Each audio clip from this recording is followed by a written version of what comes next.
they Where is thinking? that?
Yeah, I think that's.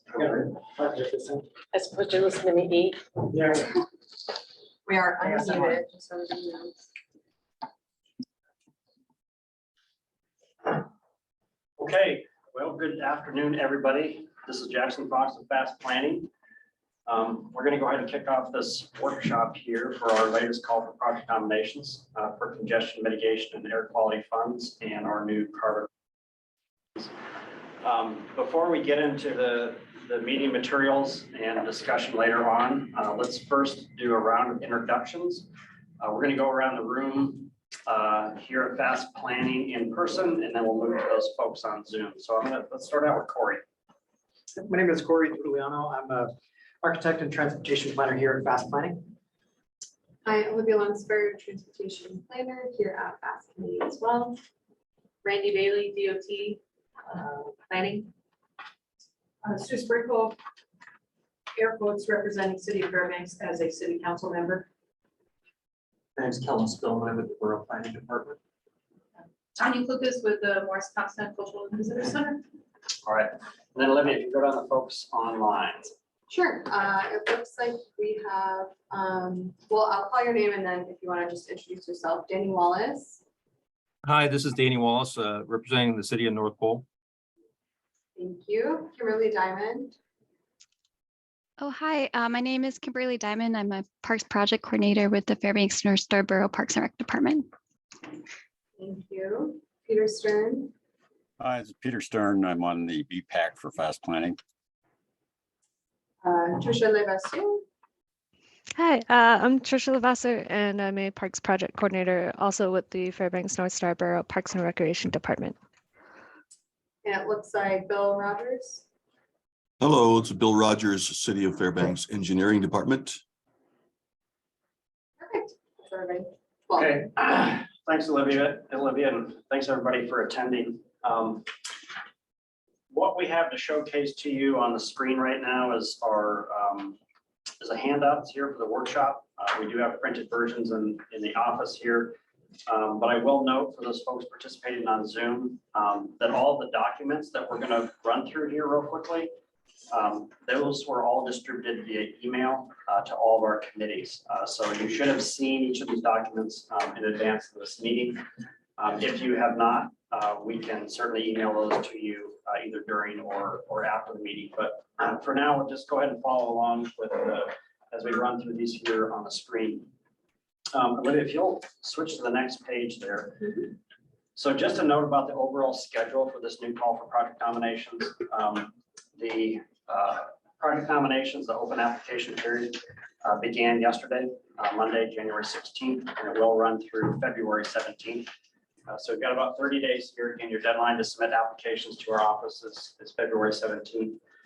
Following all the nominations that we receive, we intend to bundle those together and transmit those to the Alaska Division Federal Highway Administration Office to determine whether or not your projects are eligible for these two funding sources. And we're going to talk a lot about today about the different project eligibilities, but we also want to recognize that many of our local governments and the public may be wanting to nominate some innovative projects that maybe not on the list, but could be eligible because they result in emission reductions for our area. So you don't have to limit yourself to what's listed in federal code as to what's eligible. But that's an important step that we want federal highways to look at this list before we commit to funding any of the projects to make sure that they are eligible for our funding sources. So that'll occur, be about a 10-day window after applications are received to give their office opportunity to go through that exercise. And then beginning March 6th, all those projects that were determined to be eligible will be sent out to our technical committee members to utilize our new project scoring sheet and score each of those project nominations. Concurrent with that time frame, we will be sending these project nominations to our air quality consultant, which is Tom Carlson with Trinity Consultants, to perform emission reduction calculations on those projects that are nominated to us. That way, applicants, you do not have to perform your own emission reduction calculations. And that's something that our staff does not have direct experience in. So we will have a third party perform those calculations on behalf of all of the projects. At the conclusion of that, beginning the week of March 20th, we will, we meaning fast planning staff, we will develop a funding plan based on the scores for those projects, putting them into priority order based on the scores that were received from technical committee members, and inserting those into probably a 10-year funding plan to look at where all of these priorities will fall into place over time based on their score alone. And then once that funding plan is developed, we will share that with the technical committee and policy board during their April meetings for approval and any amendments or adjustments they would like to see to that funding plan. And I will state this, the last time we did this 3 years ago, the technical committee and policy board did make some changes to that funding plan as they are allowed to do. So some deviations from the scores that were provided. So even if your project scored low, but say politically it's a high priority for our area, it may jump up in the ranking at these meetings here in April. So that's the overall schedule. If you go to the next page, so I'm going to run through a few of the documents that we posted online on Fast Planning's website here with regard to funding information. Again, this call for project nominations focuses on transportation projects that will result in some type of emission reduction for two particular pollutants, PM 2.5 and carbon dioxide. And the area in which these projects will be funded is generally within the PM 2.5 non-attainment area. So one of our funding categories, carbon reduction program, those funds must be spent within our boundary. But for purposes, if you go to the, let's see, well, no, let's not go to that page quite yet. Well, we'll show you here a map in a second, but the PM 2.5 non-attainment area, that boundary is larger than our planning area boundary. So we really, when you approach your projects, we really just want you to focus in on being within that larger boundary, because we will decide later during the funding plan development which fund category to put those projects in. The last thing to note about this page here, again, project nominations are due to our office by February 17th. I'm just going to call it as midnight February 17th, not close of business. Just call it midnight, but those nominations can be sent to me via email. They can be delivered in person. However you want to submit those applications to our office is in whatever format is fine with us. But eventually we will turn them into a complete PDF so that technical committee members can score those appropriately. So next page. So for the amount of funds that we have available to us, and these funds are made available through the state's transportation improvement program, or what we call the STIP. As you can see, we have two different funding categories. One is congestion mitigation and air quality funding, which we call CMAQ funding. This funding is for transportation projects that specifically reduce PM 2.5 emissions. And these funds can be spent anywhere within the PM 2.5 non-attainment area. So it's just over $2 million per year for this program. And then we have a new carbon reduction program, which came out of the new Infrastructure Investment and Jobs Act that was passed just over a year ago.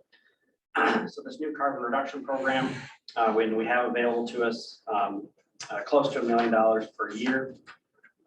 This is for transportation projects that show a reduction in carbon dioxide emissions. And these funds can only be spent within our boundary. So, and if you want to go to the next page, the total between those two fund categories is about $3 million per year.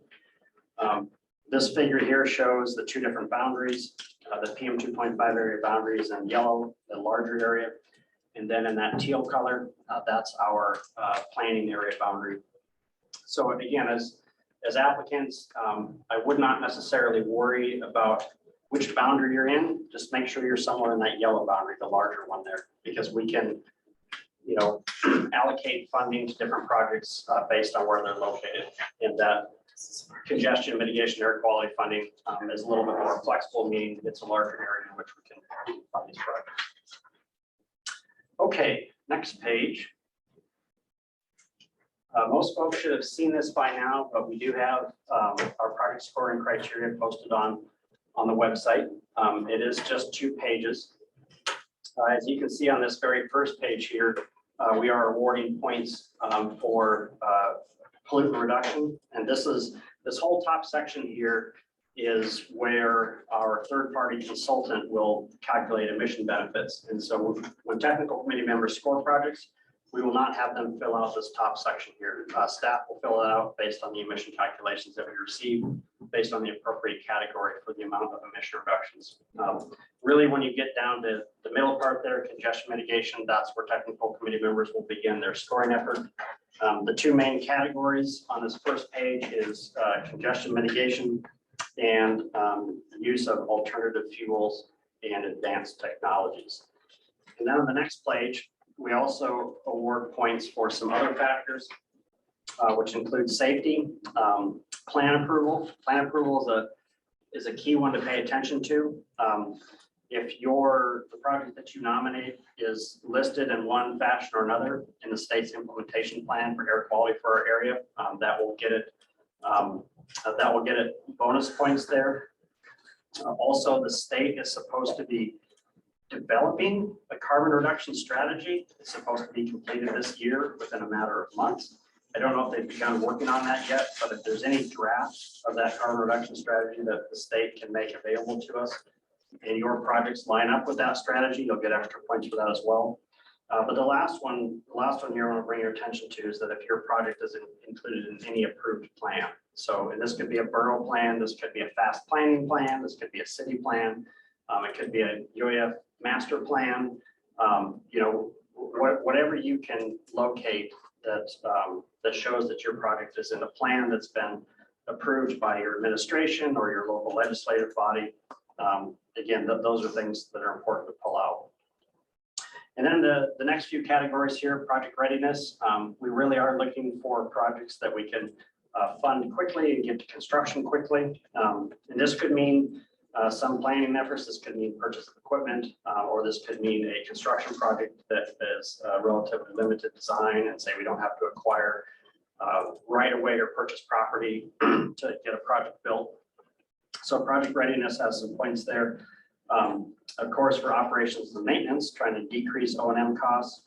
And then the last 2 categories, relate to the community in which these projects will serve. So the population area, if this benefits, area wide, or if it's really just one neighborhood area.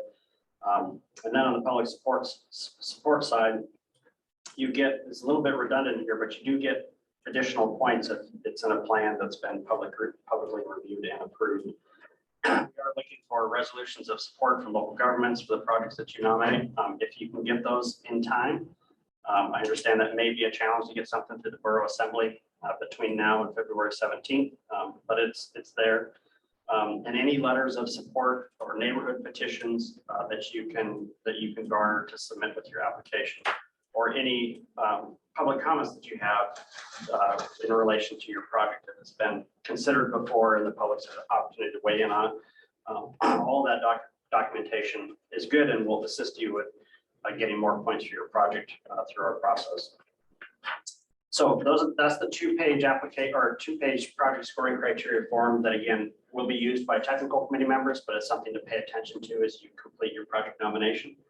And on the next page, we won't go through this page by page, but pages 7 through 16 of this packet here just includes our project nomination form. And really to kind of summarize this is that each one of the questions in the project nomination form and the boxes there where you provide a response to, these all directly correlate to each one of the scoring criteria. So you're basically telling us how you do or do not meet each one of those project scoring criteria as you go through this. So it is a 10-page nomination form. We have the PDF on our website. The PDF is editable, so you can click in those boxes and type your paragraph about how you meet or don't meet that criteria, and check yes or no, or check how many years it'll take to get the project completed. So if anybody has, as you download that form, and if anybody has any technical difficulties with the form, let us know right away. We'll fix those and repost it to the website. But we have attempted to test that form, and it appears to be working good, but let us know if it's not for you, and we'll fix that. Also reach out to us directly if you have any questions about, well, what is this question asking, or what can you point me to a resource that will help me answer this question about my project? Fast Finance staff are always available to help you complete these applications. And we are aware that there are a few project ideas out there already that those applicants will need quite a bit of assistance with completing this form. And so Fast Planning staff for those applicants or those interested members of the public that are not familiar with this process, we will help you complete that form for you. But I think there are a lot of local agencies as well that have completed these in the past and can do them on their own. But again, we're available to answer questions and help you with any one of the questions that we have in that form. Okay, so I'm gonna stop there before we transition into projects and project eligibilities and see if there's any questions about that kind of background content for this program. Go ahead, Sue. So you mentioned that technical and or policy could change a ranking or numbers. I mean, can they actually eliminate a whole? They like it for some reason? Yes, if there's a project that is nominated to us, scored, say it scores high, medium, low, doesn't really matter. The technical committee and policy board can amend that. That's typically done at the policy board level, but either body can amend the funding plan to remove project fee for a variety of reasons. Would they have to explain why? To those who have nominated the project?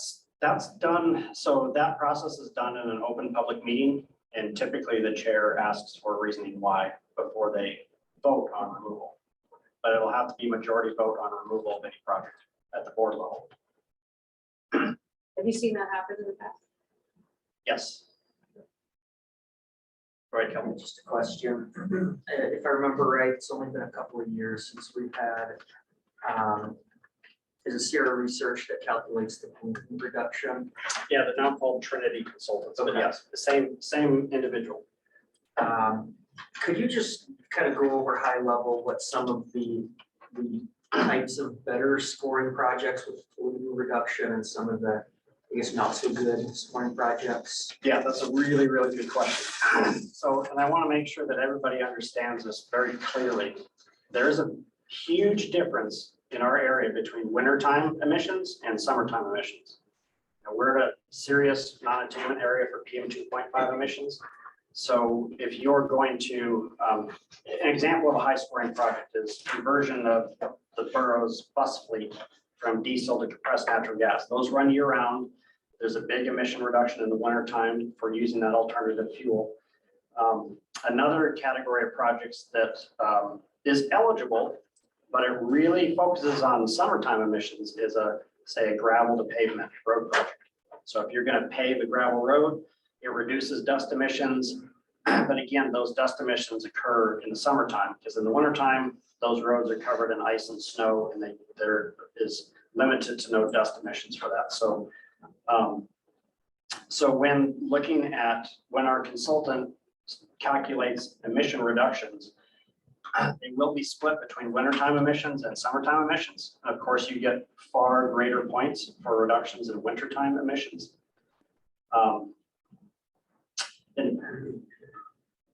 So there was another question in that, Kellen. Did you repeat?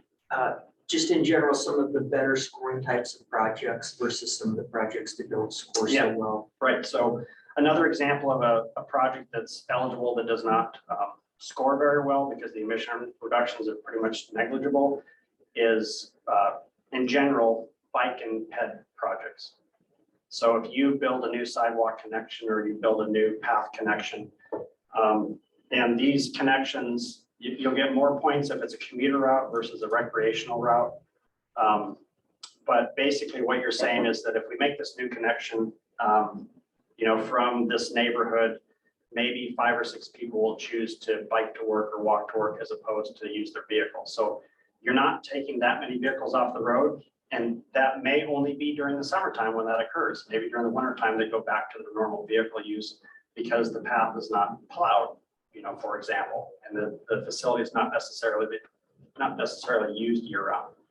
So, so that's another example of something that would score relatively low on the priority list. We have funded a few of those in the past, but they do come way down in the priority score, which means if we fund them, they get funded later time. So it might be 5 years out before that gets built, because we're going to try to fund up front those projects that have the highest emission reduction. One example of a project, and I hate to mention this, but I think it's worth mentioning. Probably one of the best air quality improvement projects that anybody could nominate, and they probably no one will nominate this, but establishing a diesel IM program for the Fairbanks area.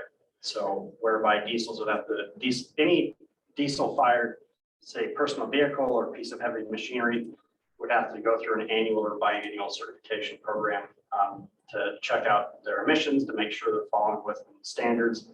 And it is often the case with diesel vehicles that there's aftermarket retrofit devices that are put on those that actually result in more emissions being created, but makes their engine combustion more efficient. So it catches a lot of that aftermarket installation, those devices. So that would be something that I know in the past, the State Department of Environmental Conservation has been interested in that, but likely would not be politically popular locally. And So- because it have to get through policy and technical. Yes, Both and there may entities. be ramifications on the state to certain state departments for that. Because previously we did have an IM program in Fairbanks for carbon monoxide emissions. Advances in vehicle technology have taken care of that issue, and the IM program went away. But we still do have issues with diesel emissions. So anyways, but that would be something that if we were to set up that program, we could build an IM testing facility. We could, with this funding, we could fully staff it year round. We could pay for heating that facility, all their computers, hardware, software, the entire setup to have that as an established program. Have numbers been attached to emission reductions to something like that? As a general number, would it be huge? Not that I've seen, but again, we have a consultant that can calculate that for our area. And we can get DMV records on numbers of diesel vehicles within the PM 2.5 area boundary that are registered. And so we can get a handle on what that would be. So it can be calculated. I've not seen that it's calculated before. An example of a project that's kind of moderate, not really high emission reduction, but certainly not low, is motor vehicle plugins that we've put in around town at different public parking lots. And of course, electric vehicle charging stations and conversions of municipal fleets from gas to electric.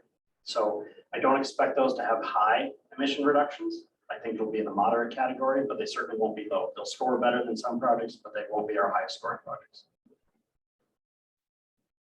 Does that help answer your question, Kellen? We're going to go over a few more examples here and all the different eligibilities, but just for kind of frame of reference. Again, the most important thing you need to think about is reductions in wintertime emissions, because that's when we have our air quality issues here in town. So, okay. So Olivia, if you go to page 17, and we're going to run through a list of projects that we have funded in the past. I kind of split these into category here, but at the very top, the top list of bullets there, these are projects that we funded, and it was primarily for in-house projects that we were formerly called FMAPs, now we're called fast planning. But we can do things related to modeling, and you see at the top there a Don't Be Fuelish campaign, bike to work weeks or bike to work months, things of that nature to encourage people to use a different mode of transportation than their personal vehicle to and from work. In the middle there, we have funded a variety of projects for the State Department of Environmental Conservation. Specifically, we paid for development of their state implementation plan for air quality for our area and their public education outreach programs at the borough and at the state level. We also here recently funded a couple highway dynamic messaging signs, which are going in along the Richardson Highway, which advertise air quality alerts for the whole area, but also advertise hazardous road conditions, detours, things of that nature. The next set of categories there is a couple different pilot programs that these were funded over 10 years ago, and I don't know the outcome of these pilot programs, but there were two directly related to diesel engines and anti-idling with equipment that was owned by the borough and the state DOT, as well as here more recently, just 2 years ago, we funded an adaptive signal control project, which modified the signals on Airport Way, University Avenue, Pega Road, Geist, Johansson College to be more demand-based. So as vehicles approach, particularly in the middle of the night, it'll quickly switch to green and they can move along. But that adaptive signal control is something that they can control from their DOT office off of Pega Road. Moving down, we've funded a lot of different projects for Max Transit, our transit provider. And this includes, expansion of the bus service on new routes. We have built Max Transit a fairly large number of new bus shelters. We have funded their new compressed natural gas fueling station at the new maintenance facility. I believe we'll be breaking ground here this coming summer. And we have in the queue here to purchase them some compressed natural gas buses, but we have also given them a few $1 million back in 2017 to begin that process. So they have money that they have available now, and we'll give them some more money as they continue their fleet conversion. And then another one here, which I found was interesting, and Max Transit is very much in favor of, is that 10 years ago we had this program where we comped the transit tickets for every UAF student and faculty member. So they basically, if you can show your UAF ID card, you can ride the bus for free all around town. So if we could continue that program for UAF, and this would be something that based on the latest federal regulation, I believe we could comp those bus tickets for a period of 5 years. And that's a very large population group in our area. I think there's 8,000 plus students and faculty up at UAF. So that's a pretty substantial project that we basically provide money to Max Transit, which would cover those tickets for UAF riders for a period of years. I think 10 years ago, we gave them about $315,000 to comp those tickets.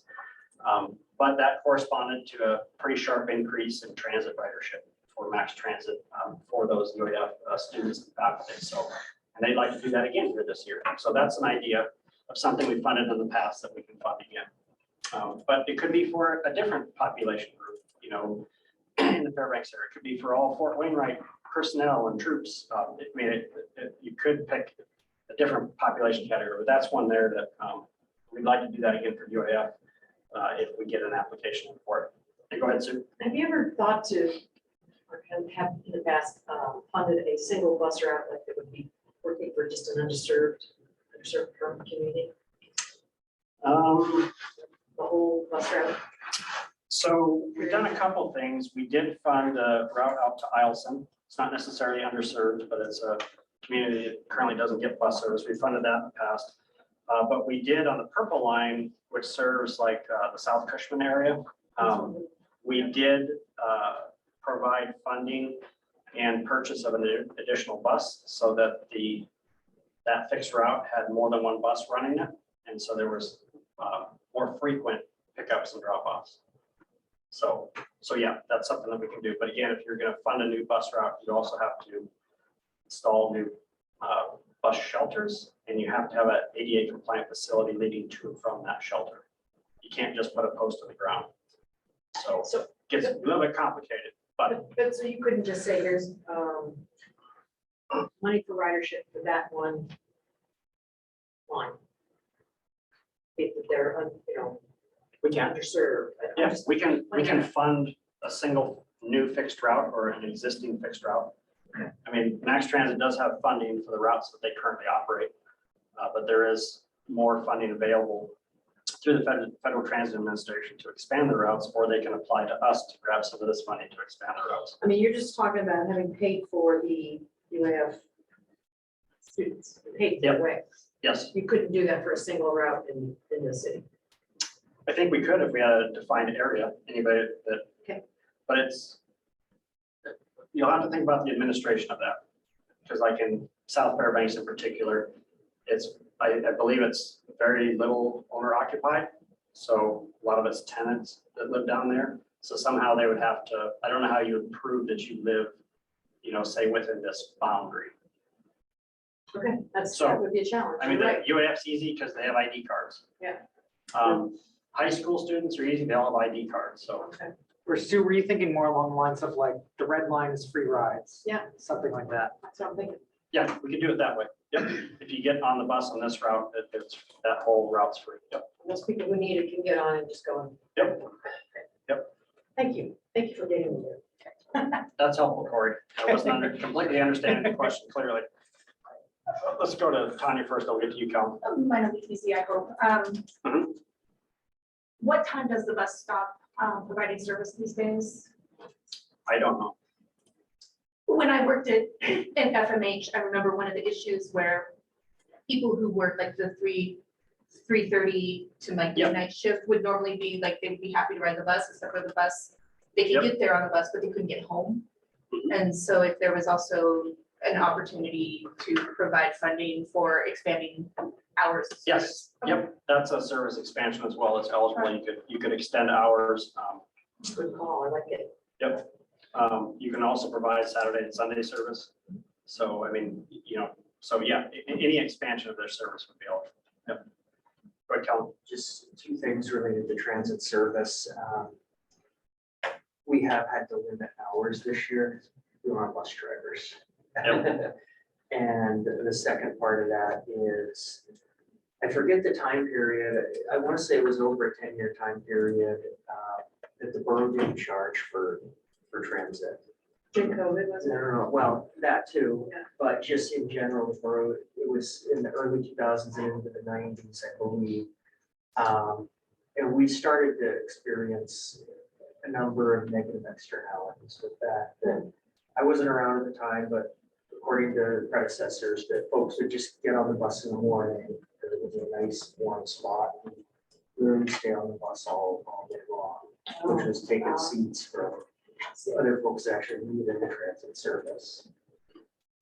So that's one of the negative externalities with offering just a free route period. Okay, so let's move on down the list here. Motor vehicle plugins. Again, we've done a variety, a couple area high schools, both the Fairbanks, North Pole libraries, Big Dipper facility, Carlson Center. And here, I don't know if it'll be this summer or next summer, but we are installing plugins at the parking lots at the Birch Hill, Chino Lakes, and Panama Lakes recreation areas. Since there's a lot of winter recreation that's occurring out there during the winter months. And now on the bottom, this is a list of some other projects that we're kind of getting into some bike ped paths, some of those projects that don't necessarily score that well, but we have funded them. We have done pedestrian facilities upgrades in downtown Fairbanks here. And some access and circulation improvements for Pearl Creek Elementary.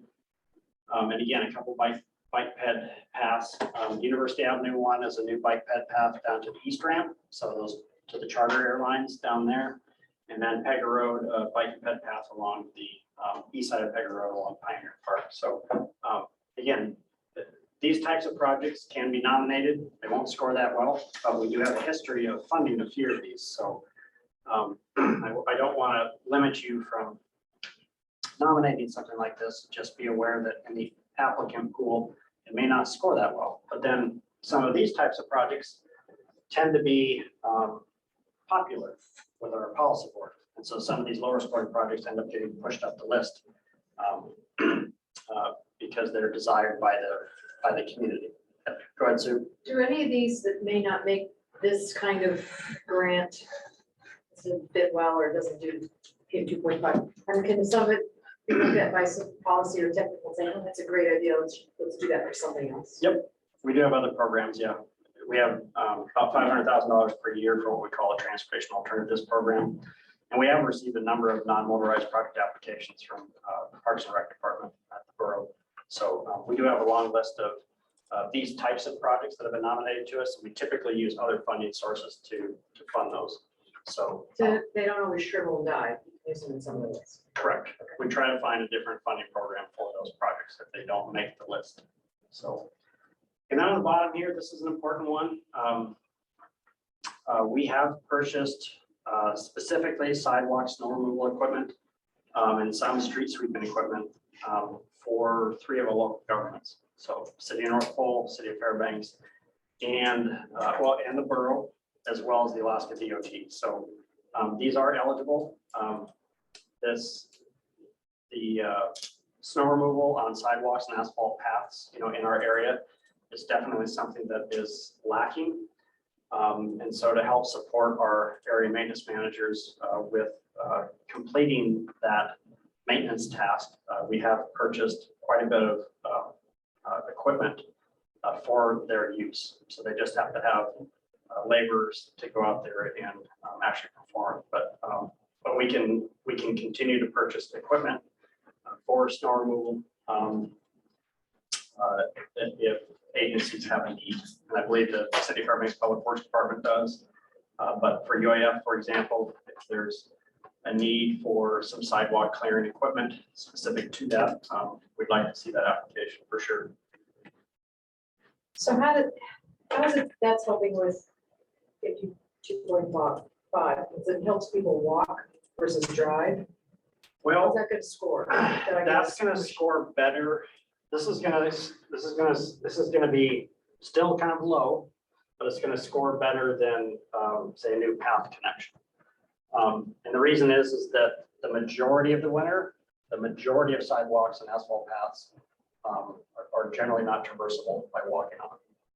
So there's a little bit of cleanup of sidewalks in downtown, but all the long asphalt paths that DOT is responsible for, like Farmers Loop, Badger Road, et cetera, Johansson even, they generally get cleared once a year, and that's in the springtime to remove the hard pack from snow machines and whatnot going over there to limit the drainage damage that may occur to those paths during breakup. So purchasing snow removal equipment in theory will actually get some use on these sidewalks and paths during the winter. So say if all downtown was cleared and all the way up to Fred Meyer and Walmart, some folks that live in the downtown area may actually choose to walk. I mean, if it's 20 degrees out, they may choose to use that facility rather than use their personal vehicle to go to the destination. So this equipment here frees up bike and pet facilities, and you'll see, per capita more users that use these facilities than say just a brand new path connection that might get used a lot in the summertime, but doesn't get used a lot in the wintertime. Okay, so those are some of the examples of things that we funded in the past that certainly made the eligibility test. The next page, page 18, shows you kind of a one-page summary of what's eligible for the congestion mitigation and air quality funds. This is a one-pager. This is pretty brief. And so last week I emailed out a more detailed version of this so that you can see some more examples and specifically what it states in the federal guidance for this program. And so I kind of wanted to work through these categories. And I think there's like 18 of them real quickly to hopefully give you some ideas to begin brainstorming here towards the end of the meeting. But Olivia, a quick check. Is there any folks online that are raising their hands or anything? Any questions? Yep, we've got a couple of things in the chat box. So Danny Wallace had questions about some specific projects. Would they be eligible for the city of North Pole? I don't know if you want to do that now or wait. And We can do actually, that. hey, Olivia, I think Jackson's probably going to answer my question on this page. Okay. Okay. And then Tricia said that the summer season of 2023 is construction for Birch and Lachine Lakes and not 100% sure about the Tanner Lakes. So Okay, that was just a great. informative note. Okay. So again, there's about 18 categories here that of eligible projects and programs for congestion mitigation air quality funds. So I'm going to kind of go through these relatively quickly because I would like to spend kind of like the last hour of our meeting brainstorming ideas that you all have and then getting those onto paper so we can have a handle of what people are thinking about for nominations. But on this page here, these top two are somewhat related, but so diesel engine retrofits and other advanced technologies. This could be and we're thinking when you're looking at this, you're really thinking about publicly owned vehicles. So vehicles owned by the borough, the cities, the university, DOT. But this would basically be replacing a diesel vehicle with either a gas powered vehicle or an alternative fuel like compressed natural gas or electric vehicle. Or even if you have a diesel vehicle that's say, it's 20 years old and there's newer technology, replacing that diesel engine in that piece of equipment with a cleaner engine. And then purchase and installation of any emission control equipment or idle reduction devices. Again, there was a pilot program that was done on this 10 years ago, and I don't know the outcome of that. I did not research on what worked or didn't work. But anyways, it can be vehicle replacement, it can be engine replacement, it can be installation of additional equipment on vehicles, again, to help reduce those emissions and reduce idling. You'll see this top bullet here underneath not eligible. It says equipment or vehicle used predominantly in a maintenance role.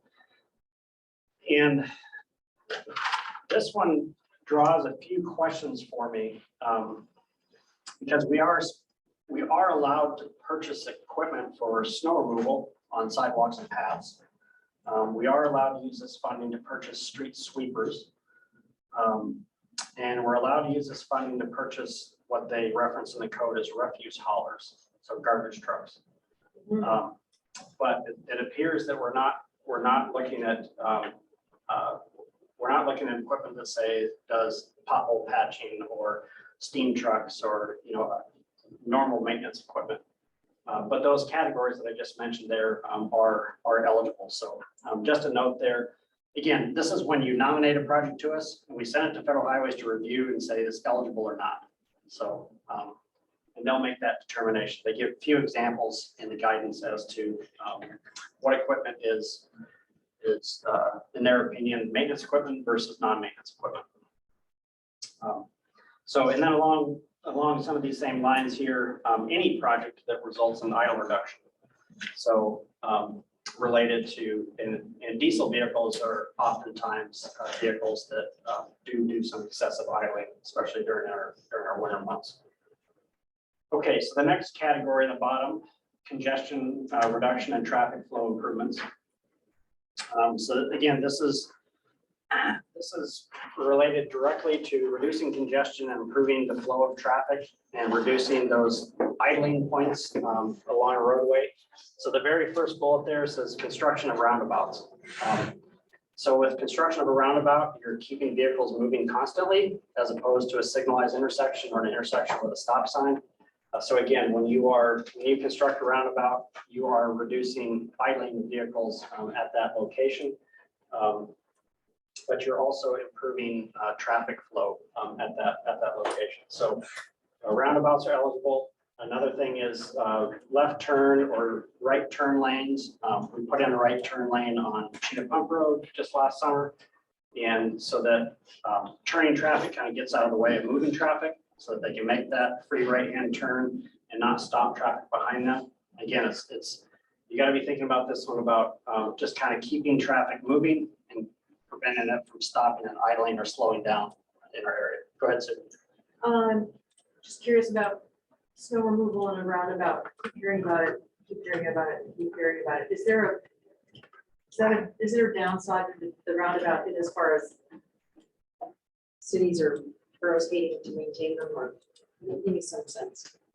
There's an increased maintenance effort certainly associated with that. But one of the key characteristics of or key benefits of a roundabout is the crash reduction. So oftentimes roundabouts are installed at relatively high crash locations. And so not only do you reduce the sheer number of accidents at those intersections, but when you do have an accident, it's generally a glancing off accident, so low speed, but then you kind of, it's not a T-bone, in other words, at a like a traditional T-section where you have a T-bone accident, which can result in a fatality or serious injury. So it's kind of glancing off at low speed, so it's generally limited to property damage, and there's no injuries in those accidents and roundabouts. So sometimes the safety consideration far outweighs the additional maintenance that you'd have to perform at that location. Okay. So roundabouts generally pass the test with our policy board and technical committee, even though they may be controversial to the public. Okay, a few other examples here: traffic signal synchronization projects, travel information systems. Again, that traffic signal synchronization is what that adaptive signal control project was all about. So thinking about, improvements to traffic flow and modifying our traffic signals. Also, the last couple bullets here. So integrated interoperable emergency communications equipment and vehicle to infrastructure communications equipment. So similar to how fire trucks can change on certain signals, they can change it to a green so that they can get to their emergency faster. That's eligible, but what we're thinking about for this go around with Max Transit is a transit priority device on buses. All the DOT signals in town, with the device installed on the bottom of a bus, as that bus approaches the intersection, the bus can make it go green so that they can stay on schedule with their transit riders, getting through that intersection there. So a lot of different things here with traffic management and traffic signals that's eligible. However, one thing that's not eligible with that respect is modeling or monitoring emissions or traffic operations. So we can't use this funding just to kind of study the behavior, the wait times at signals, things of that nature. We can't use this funding to perform those studies or those modeling efforts. But if those modeling efforts have been done, we can fund the actual project to modify those signals. Okay, next page. I'm going to go over these pretty briefly here. This freight and intermodal is really just making note that with these funds, you have to be a transportation project, and we often think of just vehicles, but your project can be a rail project, so something to do with the railroad, or it can be a project out at the airport. So aviation and rail are what we call intermodal connections. So and there's a lot of different projects that you can do for both the airport as well as the Alaska Railroad Corporation. Again, we're looking at emission reductions, and so I would have to divert to those staff members out there to see what their needs are. But those intermodal links are eligible, whereas typically when we have federal highway funds, we can't spend our federal highway funds on rail improvements or improvements out at the airport. At the airport, they're supposed to get their money through the Federal Aviation Administration, and the rail lines are supposed to get their money either through the Federal Railroad Administration or the Federal Transit Administration, but not Federal Highway Administration. But these are Federal Highway Administration funds that we can use in other modes. So just to note that. And then at the bottom, transportation control measures. This is a kind of a long list on the bottom. But shared ride services, carpooling, van pooling. But this also is kind of where we get into, maybe if you scroll down to the very bottom of this, it's kind of a long list here. This is an interesting one. The one she actually has her hand on right there. So limiting portions of road services to the use of non-motorized vehicles or pedestrian vehicles, both as to time and place. So you can interpret this a few different ways, but you could make, say, a multi-use path, non-motorized use only. Or you could say, for this item here, say in downtown, if you wanted to close a street for a period of the summer or 1 week or on weekends or just on Fridays or first Fridays or something like that. If you close a portion of a roadway, and it can be just time and particular place, but if you close a predominantly vehicle used roadway to non-motorized use only, that would be eligible. Could we try to test Turner? Yeah, that would be eligible. If you turn Turner Street into a non-motorized corridor, that would be eligible. Yep. So something to think about. Very much so. So that's it. Anyways, that's an interesting one that's there that I want to point out. Also underneath this here, bike storage facilities. We understand that the parking garage has some bike storage facilities now, and we believe that the airport does as well. But if there are areas where people want bike storage facilities and bike racks and bike lanes, again, those are all eligible. And then on the bottom here, we talk again about paths, tracks, areas used solely for pedestrians or other non-motorized means of transportation. Well, and there's a whole section here on bike and ped facilities, which goes over some of those eligibilities. So we'll hit that again here in a minute. But at the top, transit, just about anything related to transit or shuttle services is available. So and this can be new transit facilities. This can be new transit vehicles, buses, vans, etc. We can do diesel engine retrofits for existing buses or vans, or purchase of new vehicles, that have cleaner emissions. Also, if we're going to fund an expansion of transit service or introduce a new transit route for that, for example, we can buy the bus for that route. We can fund the bus driver, we can fund the fuel, we can fund everything associated with supporting that new transit route. Also, you can see specifically in the bottom here, subsidizing regular transit fares.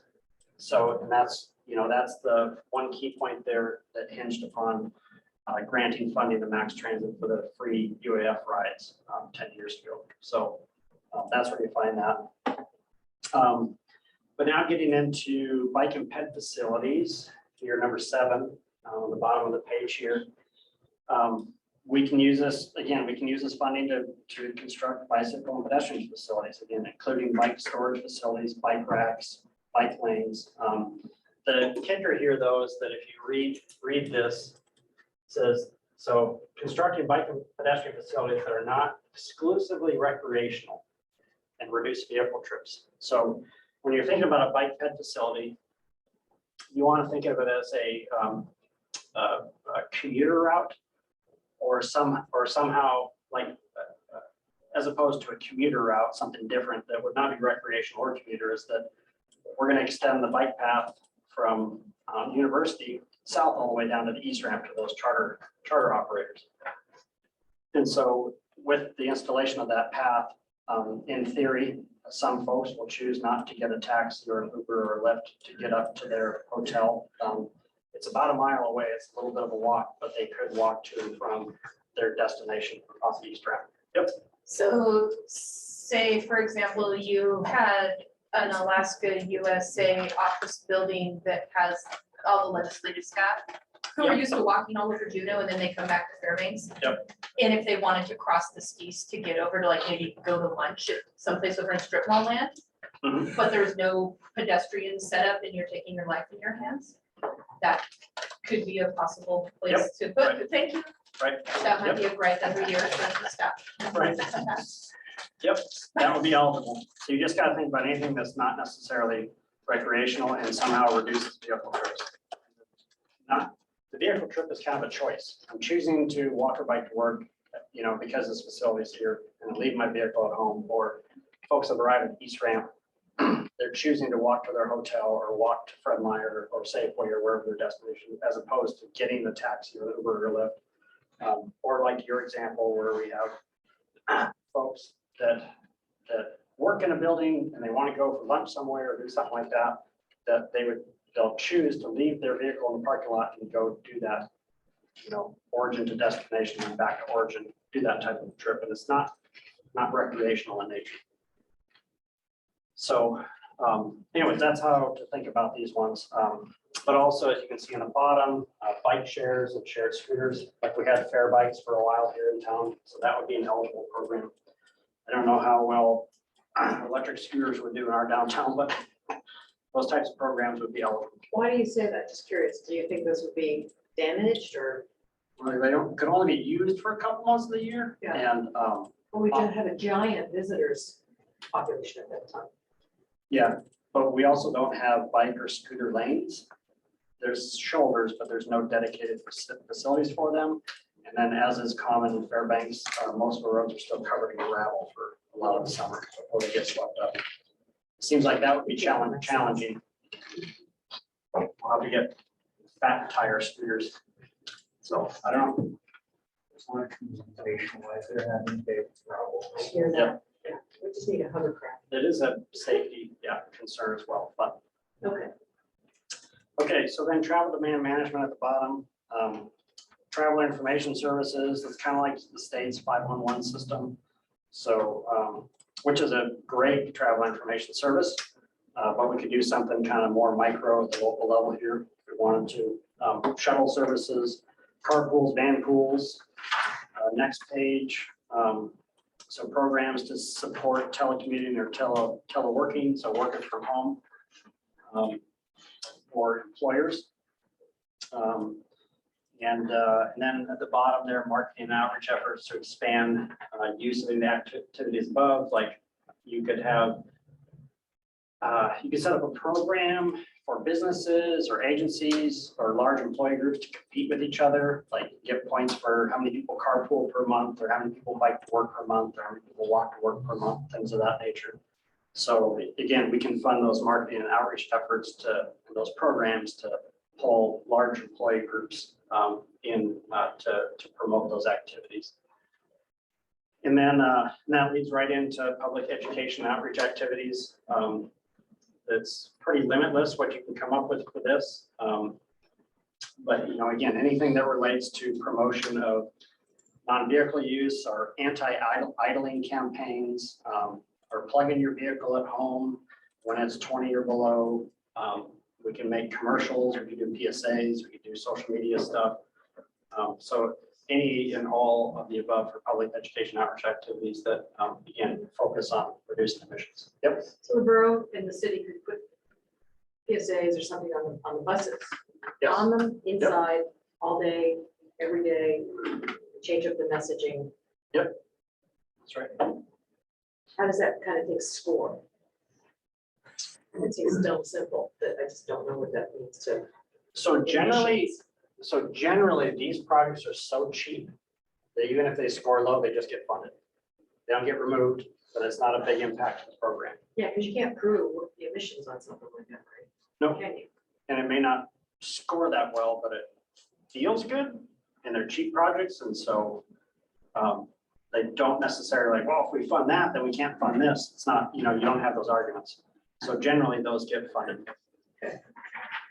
And these are projects here, public education outreach that, we can kick off in the very first year. So like tomorrow. We don't have to wait 4 or 5 years, to be ready for it or, get it later in the funding line. But, so anything you can think of there. This next one here, transportation management associations.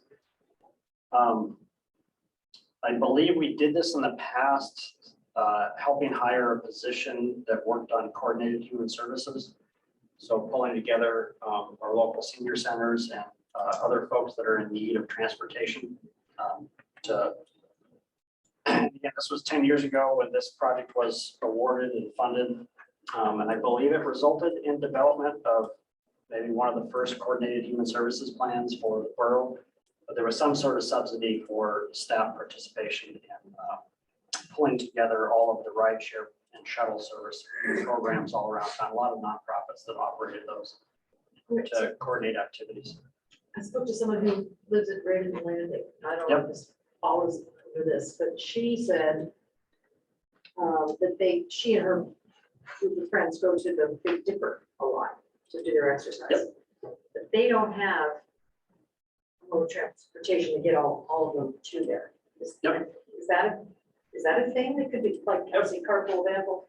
Yep. Viable thing for them or? Correct, yeah, we could, Big you could Dipper? utilize this funding to purchase vans, but it could even be minivans for Raven Landing to have a, daily shuttle service back and forth to those destinations where the residents want to go to. Yep. And there is actually quite a bit of Federal Transit Administration funding that is available for that same purpose as well. So the only key thing here is that for the idea that we just described, we can't purchase or lease vans that compete with private sector initiatives.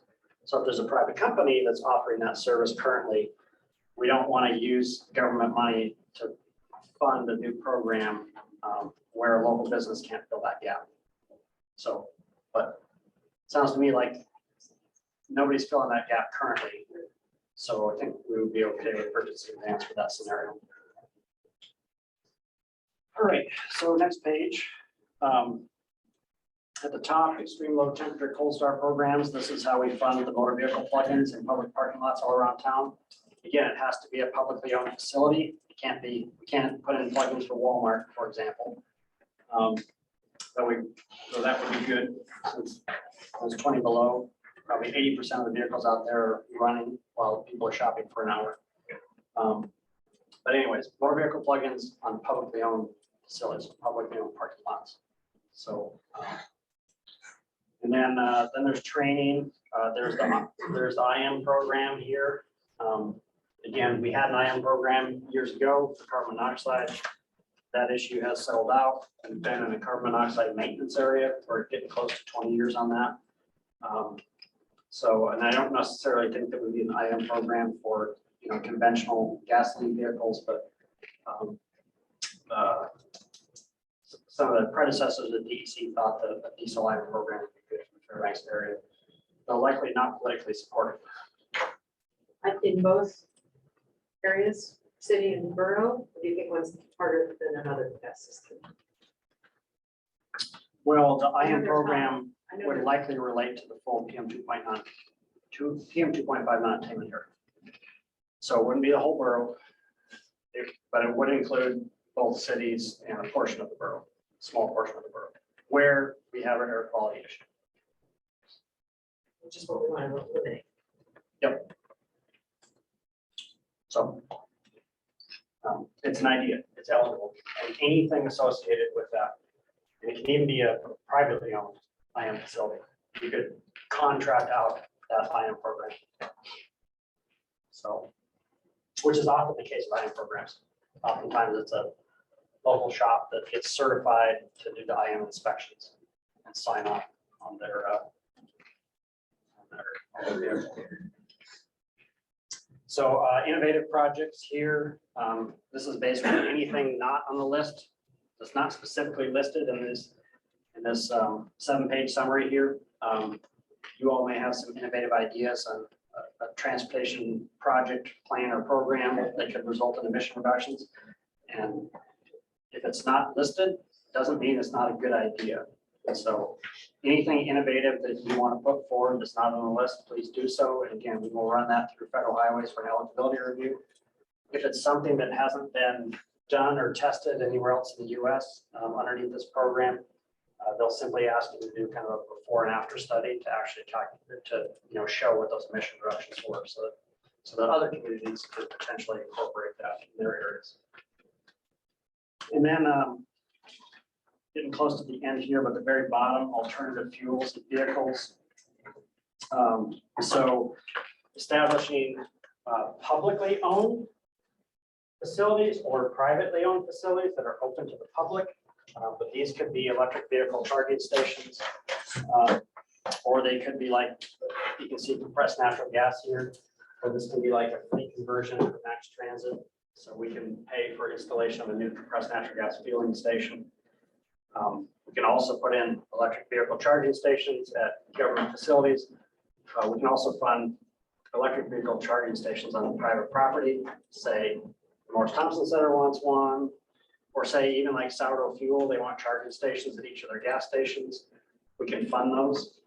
They do have to sign a maintenance agreement for those fueling facilities, but the important thing is that if you install an electric vehicle charging station, it is open for public use, or it is only available to fleet vehicles for that government facility. So if it's borough personnel vehicles, you put in a charging station for those borough personnel vehicles. But in other cases where they're public parking lots or it's private facility, we just need to have the electric vehicle charging station open to the public.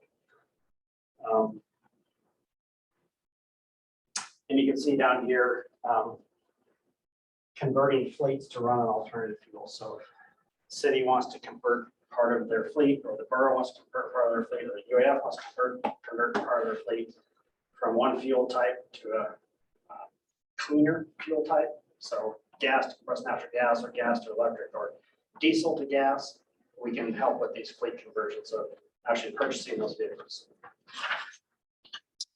Okay, and then on the last page, planning and project development. This is really just kind of for this particular fund program, this is just a little bit of a caution that we can't fund general studies. And I've mentioned this in some other categories there that fall outside of a specifically project development. So I'm trying to think of an example here, but I mean, we can't fund a study that just looks at like what's the air quality doing, you know, throughout the year, like the monitoring stations that we have around town, or a study of like, well, if we started a van or carpool program and you know, survey the public, and would you use it? Would you use it? Would you use it? We can't fund that study unless part of the application is we're going to do this study and then we're going to do the carpool programming. The study has to support implementation of an actual project or program. It has to be just like the initial step, but you can't, we're not going to fund the study that's just the initial step. Then you decide, well, based on the results, we're not going to do this. Would you not do the study, implement, and then study it again just to see the change? Or is that the thing you do? Yeah, the before and after studies, yeah, those are eligible, yeah. But it's got to be a project or program that you implement. Now, we only have 2 more pages here. So the next page here, now I just said that about the congestion mitigation air quality funds, right? Well, that's not true for our carbon reduction program funds. We can fund planning studies with this. So if you have a planning study, we can get it funded underneath our carbon reduction program, which is a little more flexible. There's just a lot less money in this pot available per year. So, Can I ask a dumb question? Yep. The carbon is coming from exhaust? Where's the carbon coming from? Or is it just this is focused on General. tailpipe emissions, tailpipe? not wood stoves or any other emission source. This is strictly transportation emissions that you have to focus on. Now, I'm not going to read through this whole list on this page because this is it, as opposed to the 7 pages before, which is the CMAQ program. The carbon reduction program is pretty brief and it's pretty flexible and it's pretty open. It generally relies on the eligibilities of the CMAQ program. However, there's a couple key differences here that I'm going to point out. Underneath C, design of on-road and off-road trail facilities for pedestrians, bicyclists, and other non-motorized forms of transportation projects. So the CMAQ dollars, we can't build sidewalks, paths, and definitely not trails. That's support predominantly recreational use.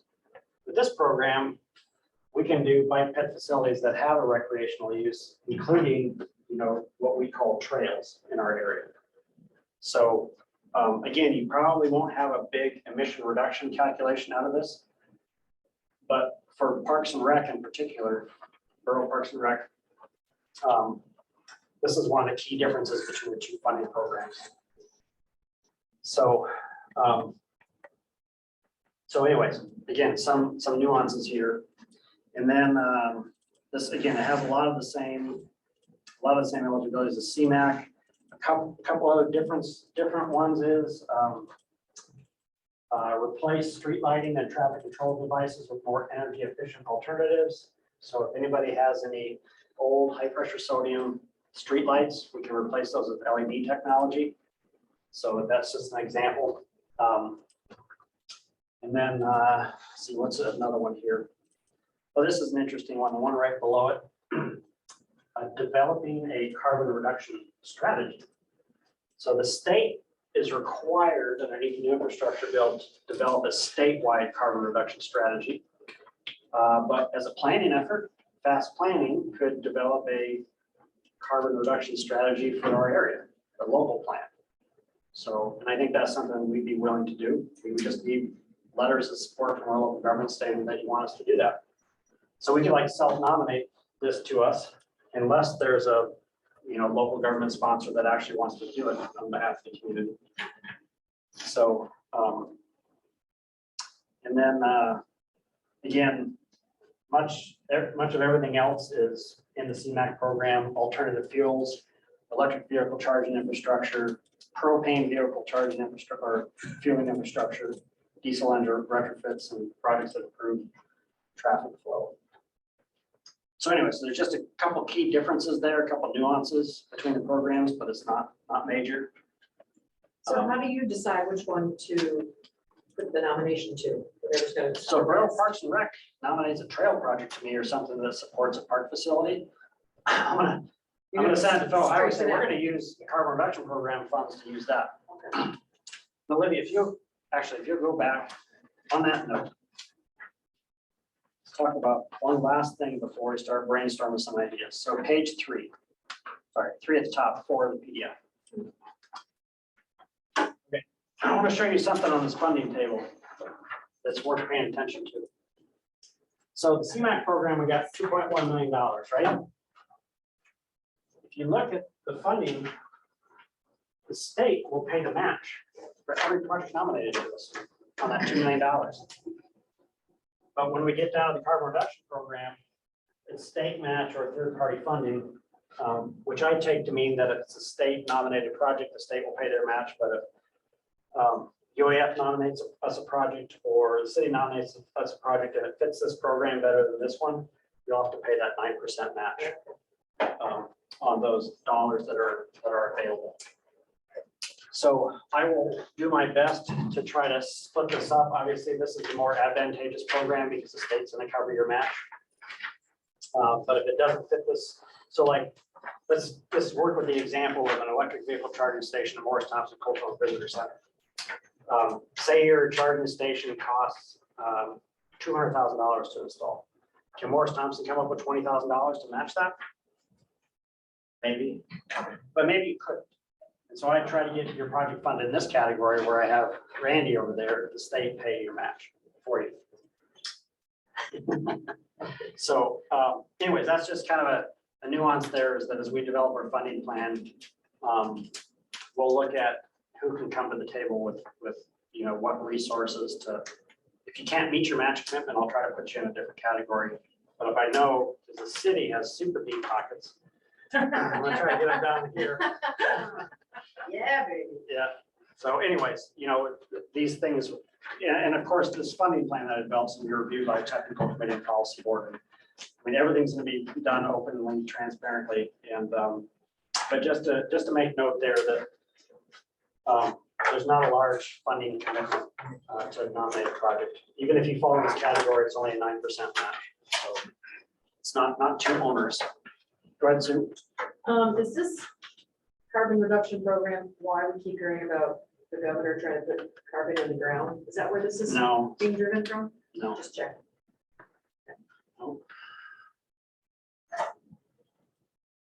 Okay, so why don't we go ahead and switch over to have Corey control the screen.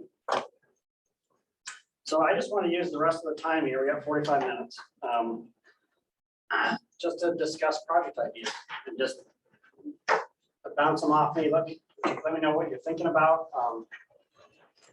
I can kind of give you my gut check on whether it's eligible or not eligible. But we'd like to kind of get a handle on what ideas you all have for project nominations, so we can begin thinking about them. Also, like in mine and Corey's discussions with Max Transit, we're probably going to help them fill out some applications for projects that support transit.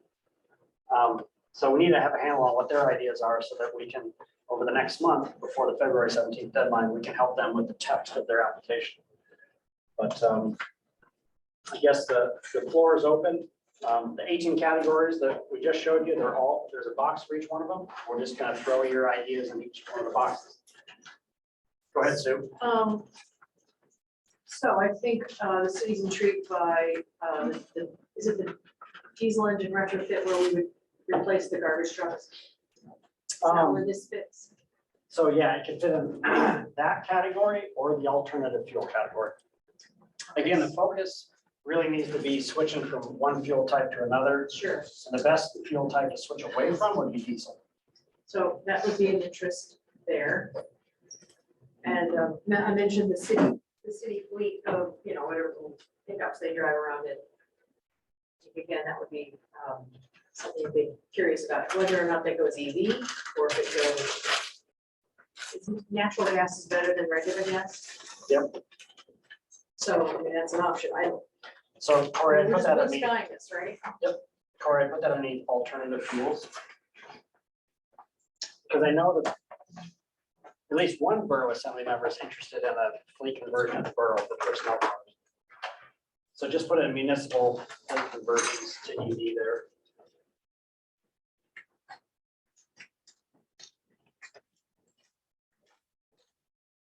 There you go. So and Jacob, is UAF still interested in shuttle bus conversion? I think so, yeah. Okay. So that's saying, Just the bus or, yes.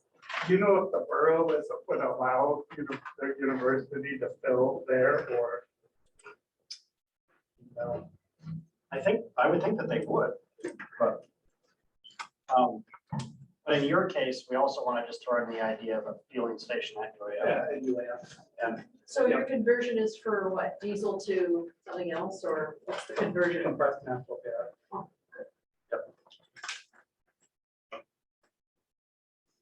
EV buses. That's So pretty- based on the that's a current pretty close technology, loop, right? it doesn't, based on the current technology, that they're not viable in Fairbanks yet. I'm not sure, I guess. I know that there is multiple things. I think there is some stuff that goes off of campus a little bit too, like the CEC and stuff like that. Oh, sure. Hey, go ahead, Kelvin. Yeah, one question, as you alluded to, potentially the borough might be interested in converting some of the passenger vehicles to EVs. Yep. I did see infrastructure installation as an eligible activity. Yep. Do you know any restrictions on that? Do you mean like the charging stations? Yeah, I don't believe there are any. so it could be even, running, I'm not an electrical engineer, running the power back to the main line and Oh, yeah. all of that. No, typically with an EV charging station, a huge portion of your cost is running power to it, Okay. from wherever that power source is. So, yeah, it pays for the full installation. Yep. And I don't believe these EV charging stations have to be NEVI compliant. Okay.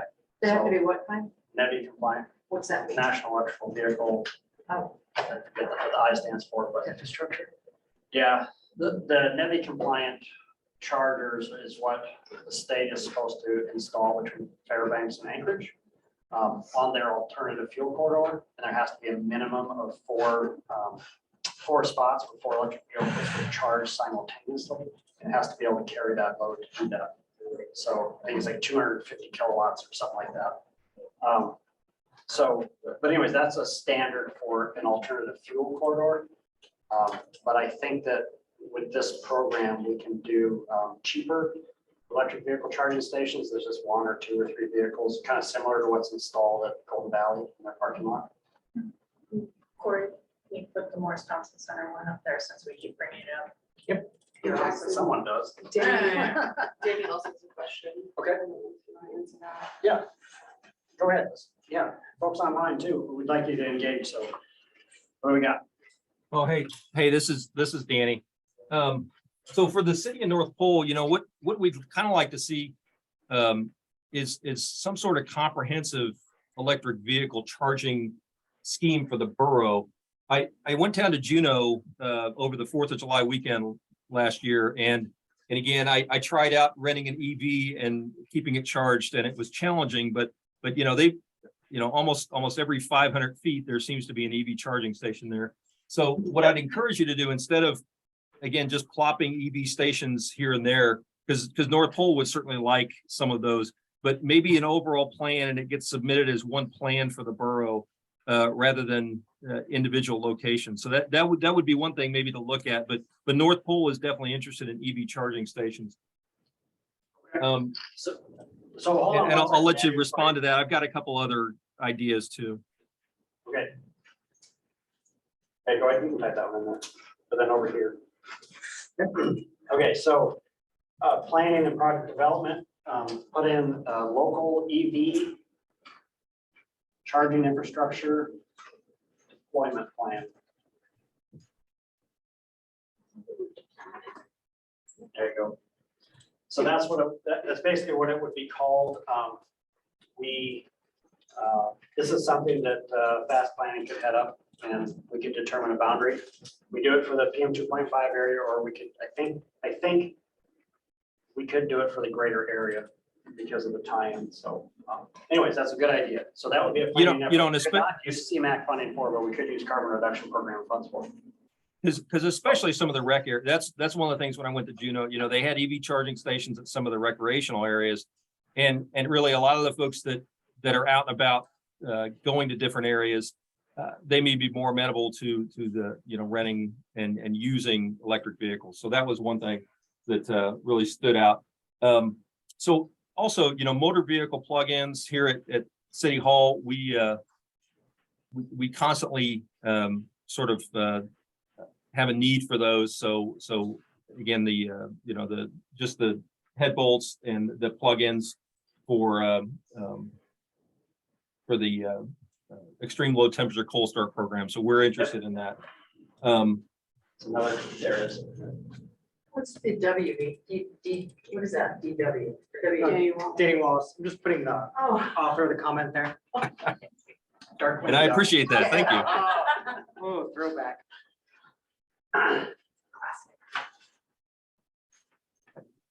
And also, Go ahead, Danny. for the city of North Pole, we've kind of batted around the idea of a North Pole shuttle for seniors or a North Pole shuttle. I've seen on Fort Wainwright where they established a van trans service on post for soldiers that seems to work pretty well using vans to get folks back and forth. So certainly the city of North Pole would be interested in looking at a North Pole shuttle bus, North Pole trolley that would complement the current MAX infrastructure that's there. I like it. So can we throw this same idea for Raven's Landing, please? Some little minivan or whatever that is. Teeny. Just throw that in that same bucket. Then Randy, you raised your hand when Danny was talking about something. Yeah, I guess I kind of just something that came about, like, what could be like a phase of project where you come up with a plan, with these stations, and then maybe prioritize where we would, for electric vehicle, like where was our first priority? If we could get one or two stations from there, like where would we prioritize our one or two based on that? I don't know. And depending on If how that plan directly has the intention of installing the first 1, 2, 3 charging stations, Yeah, then we something, can fund it with CMAQ because we can do the plan. So Plan with basically the the- funding award would not just be for the plan. You'd say, we're going to give you $150,000 to do this plan, but we're going to set aside $500,000 for installation of chargers. So as soon as you complete the plan, you'll have determined where they should go, and then you'll use that 500 to install those. And so in that case, we could use CMAQ. So yeah, we have to. Anyways, behind the scenes, we'll strategize this, but yeah, it's good. since we're in Well, planning, and to add on to, I'm sorry, and to add on to that EV charging discussion, there was a statewide plan, and I think there are statewide plans to put EV stations along the corridor to Fairbanks, but again, it didn't extend to North Pole. So that's why this would be very important for North Pole. It being, again, but to be integrated into regional plans. Yep. I like it. Go ahead, Randy. since we're in planning, it was discussed about a lot of the school circulations, for instance, what we've done with Girl Creek in the past. A lot of school drop-offs, it's my understanding that kids' parents are in line for a long time dropping off children. So some sort of circulation, it's my understanding that it would fall under carbon reduction, not CMAQ for the planning part of this, but also maybe the high schools, because that was not discussed in the safe routes to school, so maybe starting there. Yeah, we do have, so Corey, just write in or type in, school access and circulation improvements. So there was another comment that came up in a previous discussion, and it was about roundabouts for congested school traffic patterns as a potential project idea. Does that still make sense in this category? Yep. Okay. Yeah, and show them what we're talking about. We do have an idea. For Fairbanks next roundabout. I was gonna say, if we're gonna put roundabouts, might just put roundabouts in general, because you know we love our roundabouts, so. We're not gonna start throwing out specific locations. We might love them in this room, but not many other people. Oh, yeah. Fielded plenty of phone calls in Briar's office about Yes, oh, yeah. So yeah, we're thinking about a roundabout at that intersection right in front of West Valley. Which I think would tremendously improve safety and traffic flow for all the students there. The buses for that matter.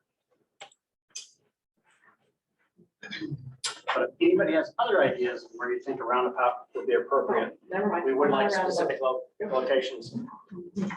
Sorry, hands down. Yeah, Pam, so for your bacon, or for your. Hey, benefit. Go ahead, Jackson, this Danny. is Danny Wallace again. Yep.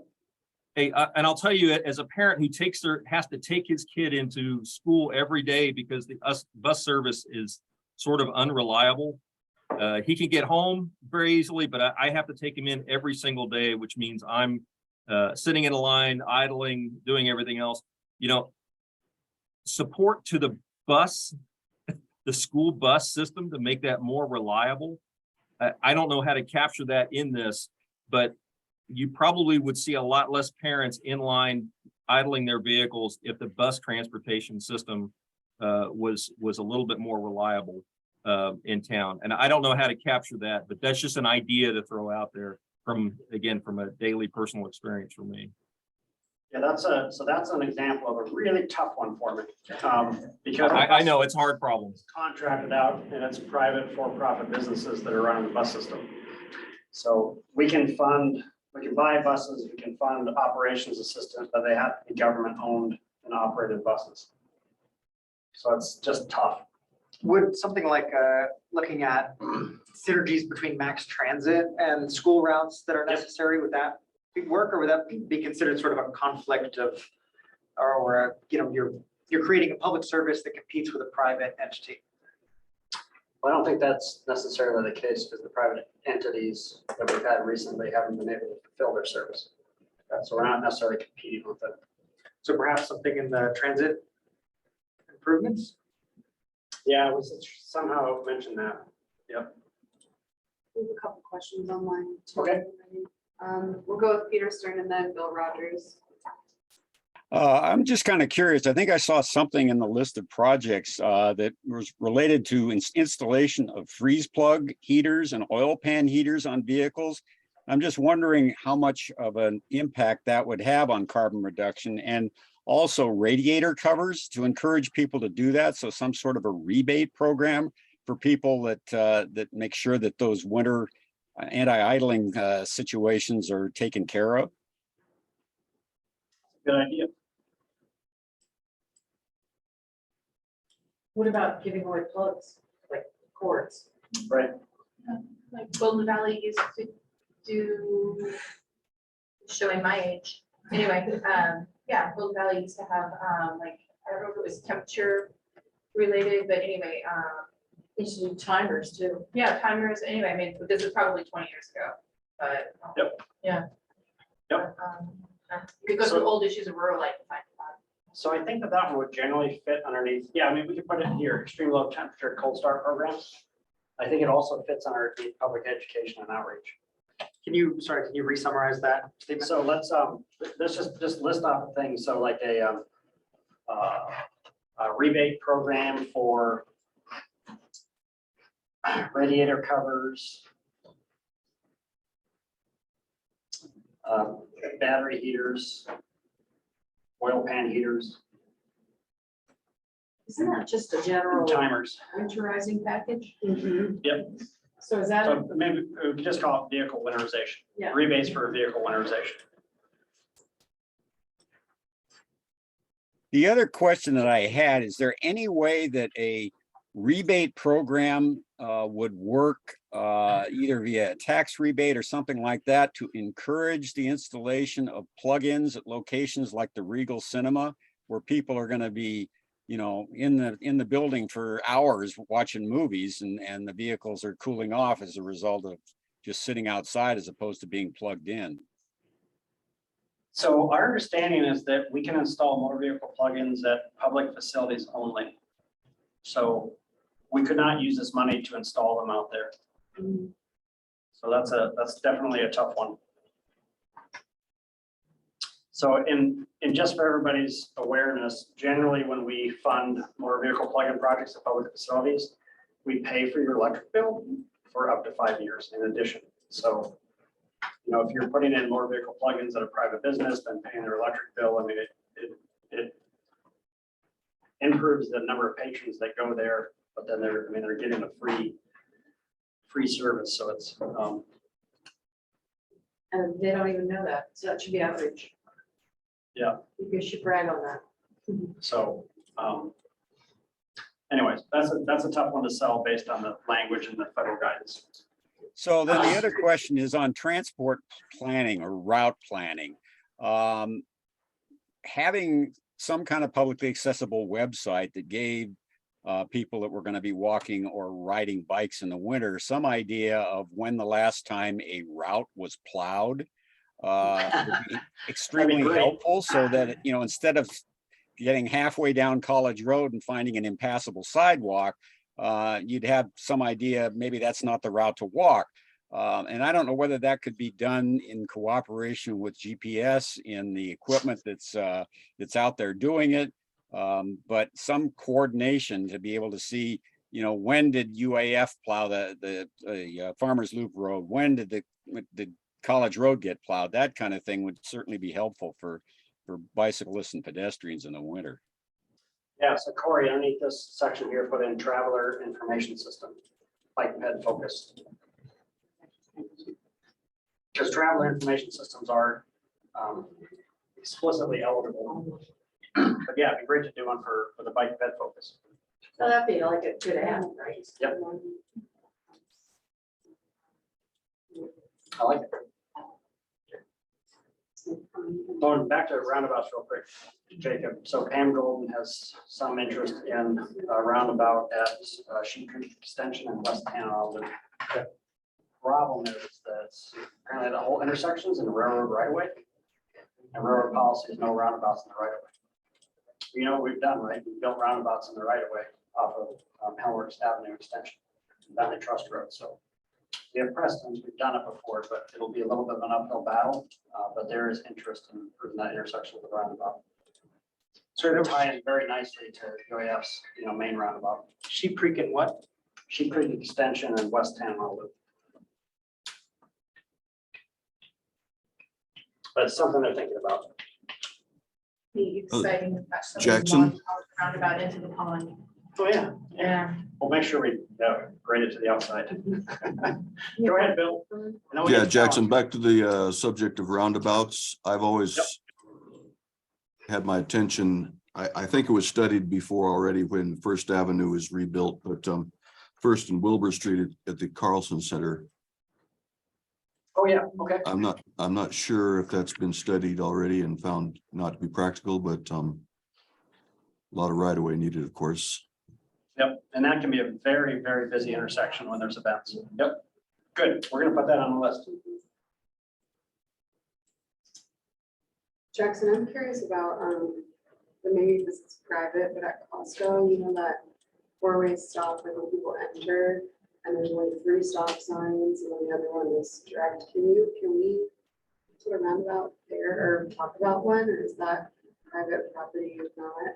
Something that could be. College Road is obviously public road right away. Once you Right. leave College Road, it's all private. Oh, Yep, so we can't do one there unless the city were to I It's missed my cue, I'm responsibility. sorry, I'm sorry, that's just the only thing that I. We did that thought for of Helmer's and Bentley. We rebuilt those with federal money and then we had the city There's this, acquire that there's maintenance when you responsibility. enter Costco off of College Road, that It's whole here. intersection right there is just so Yep. unproductive and kind of dangerous. Yep. So, and there's 3 stop signs and then 1 like through lane. And so everybody at the 3 stop signs is always waiting for all that traffic to finish moving, and it rarely does, because then there's a crosswalk right after you go through. It's a mess. At the, coming on to college right here. That whole area right there. Yeah.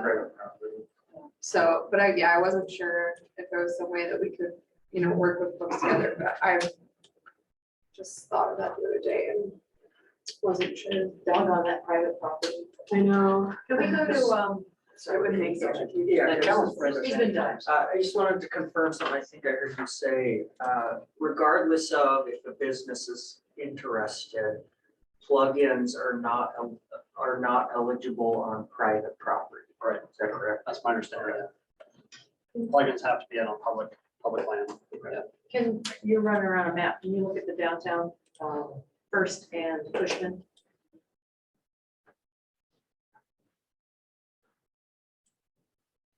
Okay, so since and I'm going east to west, if I'm sitting that red light and someone wants to go straight, I have to sit behind that person.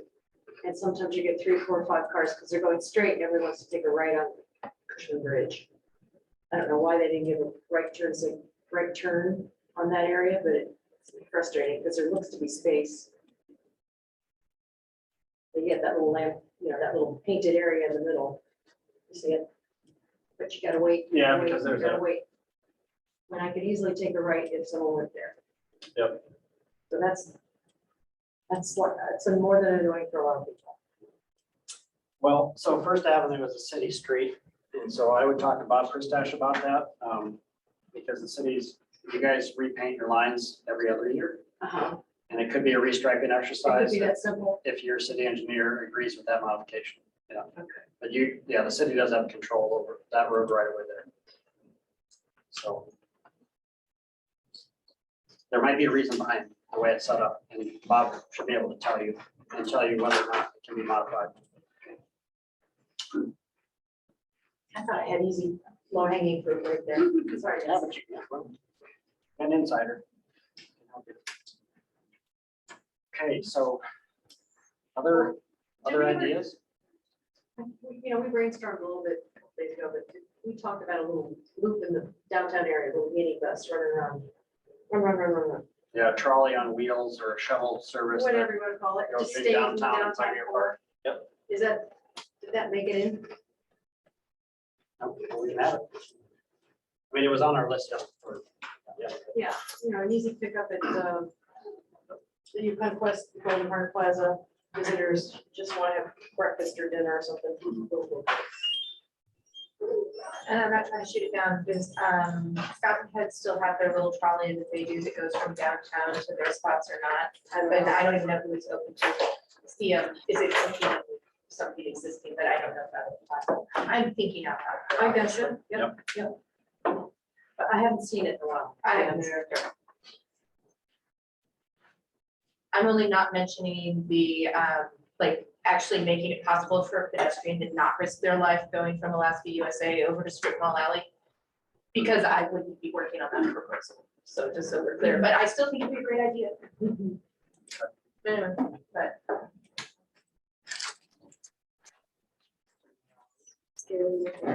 Let's see where is it here? yeah, right there. Yeah, like if you go from, the Alaska USA building, like say you wanted to go to, I don't know, like Irishat for lunch. Yeah, that's a good way to die, like on foot.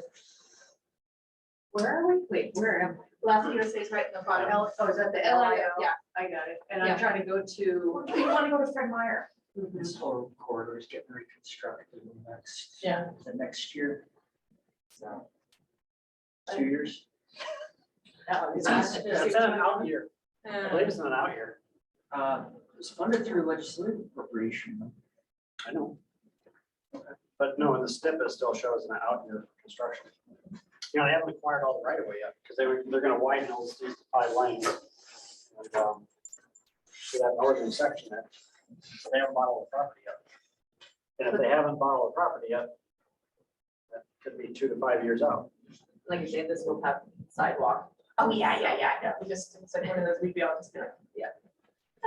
Because at this point, there is no sidewalk. You're saying. Sorry. No, it's not. Yeah, same count. Not on this section. No, not like on any side of it, like if you No. get your oil change down at Mobile One. Yeah, There's nothing. I've seen that. yeah, it's Yeah, it's not great. you just walk to work and hope nobody puts you on the shoulder.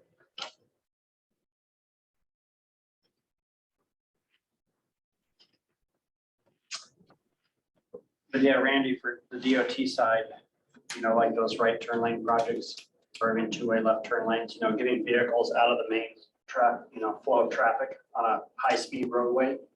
Because generally you guys own everything over 45 miles an hour. Right.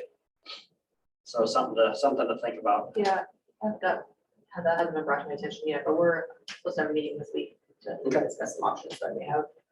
Some things to bring to the table. I know some interconnect. You know, we did a big interconnect project before.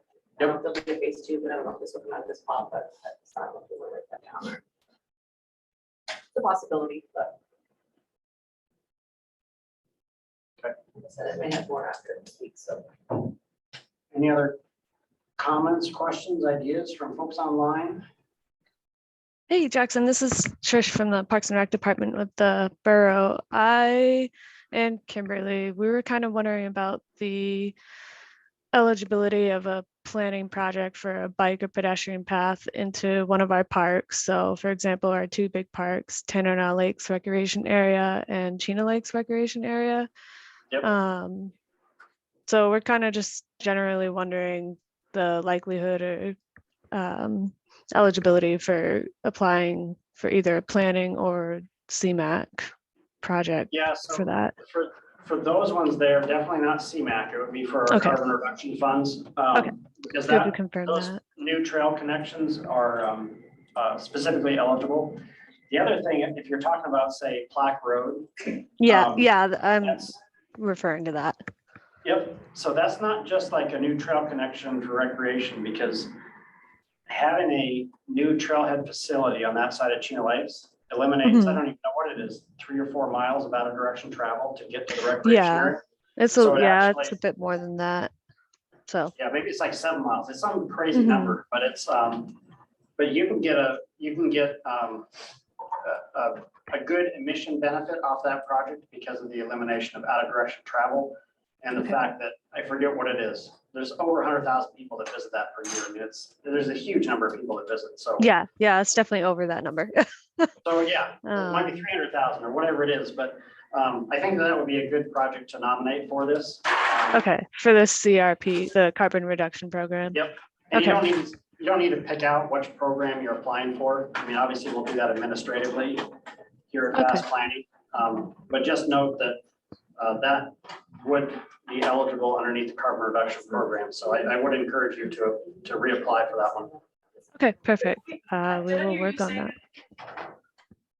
Wasn't this project nominated for something? To the tip for our transportation alternatives program. Okay. It was the #2 ranked and we didn't, so it's next in line for funding, but it hasn't been funded yet. Okay. But we could use these funds to do it. Okay. While we wait. But where it was exactly Yep. ended up. Did I hear you say something about head voltmeters or EV at Tanana Lakes and or Chena Lakes or Perch Hill? Just Perch Hill. No, they were all 3. All 3. Yeah, we're putting plugins at all 3. But no one's nominated an EV charging station at any one of those facilities yet. Well, with that. I nominate those. This is Danny. And there we go. And there you go. Jenny actually has his hand up, so. Okay.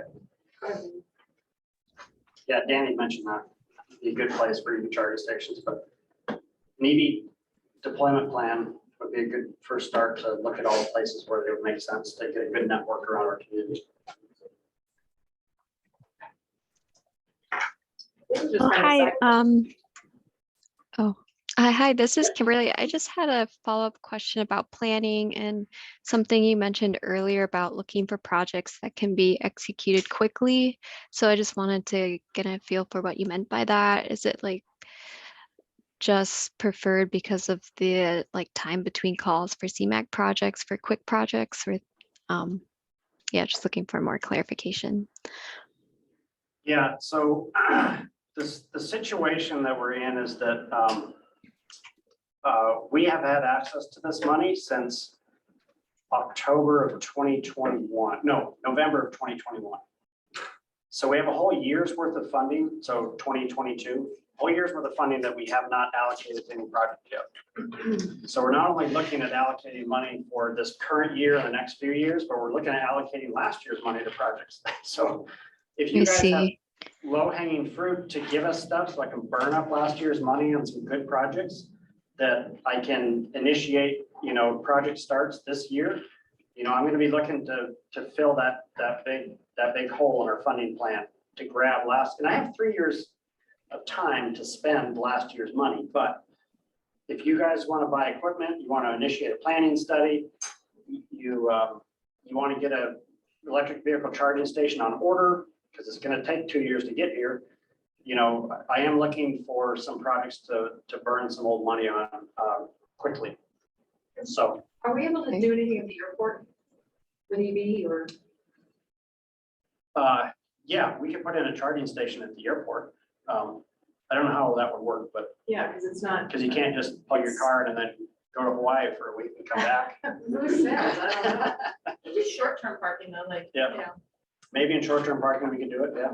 Because that's a state, is that state land, state or Med or who owns It's it? airport property, so state of Alaska owns it. Yeah. or employee parking, Yep, or employee parking, fleet vehicles. or, yeah, Our fine colleagues at DOTPF. Do they have bike storage there or do they need it? we understand they do, I just haven't seen it yet.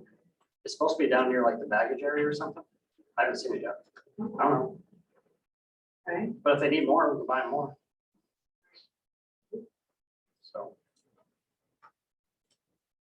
Yeah, Hey, this is Danny. I still have another comment. yeah, go ahead. I saw that there was a box for Transportation Management Association. Yep. I would nominate funding for that, again, just to coordinate.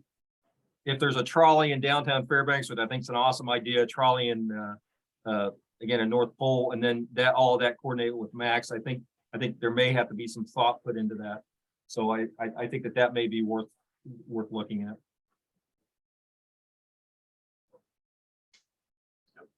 Coordination of ride share shuttles, et cetera, other than, or outside of transit or other than transit. Okay. Okay, and then one other thing for the city of North Pole. We know that Max is going to CNG buses at some point, or there's a couple of those buses. We definitely would like certainly as a beta test, one city vehicle that would be a natural gas vehicle, sedan or small SUV for use. We have a need for that, but we just haven't figured out a way to fund something like that. But that would be a good pilot program for the city of North Pole to see if a natural gas vehicle would fit into our fleet. That'd be great. So, and as we fund pilot programs like this, you would want to include in your application that you do a basically study. And it's not necessarily a study on the emission reductions, because those can be calculated when you switch the fuels, but it's a study on the performance of that vehicle to see if it makes sense to expand use of those for your fleet. So you'll want to put in your application, I want to buy this vehicle that runs off compressed natural gas, and I will do a study and determine all the maintenance, longevity, all those all those things. So that'll get you more points, and it'll fall more in line with what federal highways would want to expect to see. So the natural gas coming to these proposals, is it the same source that we're all gonna fight for heating space? Yep. Becomes an issue. But IGU's got a 5 million gallon storage tank I now, know. so I keep hearing about it. they got the supply. So we hear. I hear people questioning how much we should invest in that right now, so they know they have support. That's a concern. Just throwing that out. Yep. Little dog turd right in. We'll put that in the minutes. Yeah. Trish. Okay, go ahead, Trish. I'm off mute. Okay. So for that quick money that you were talking about when Kimberly was talking, do projects that involve major resurfacing of park areas like Tanana Lakes or Birch Hill that are gravel, would those fall under that quote unquote quick projects that you were referring to? No, Okay. because the gravel surface like that, there's actually quite a bit of survey work and design that has to occur to make sure that they drain properly. Okay. So, Okay. It is kind of a long lead time on getting a design to convert something from gravel. For to pavement. those. Okay. Thank you for Yep. clarifying that for me. And again, gravel pavement generally just doesn't score well. They're Right. eligible, but they generally don't score well because it's just reducing dust emissions in the summertime. So I don't want to tell you not to apply for that. But maybe think a little bit outside the box in that aspect. Yep. Yeah, Okay. like at Tanana Lakes, we're adding pavement to the new access road, which is not even there yet.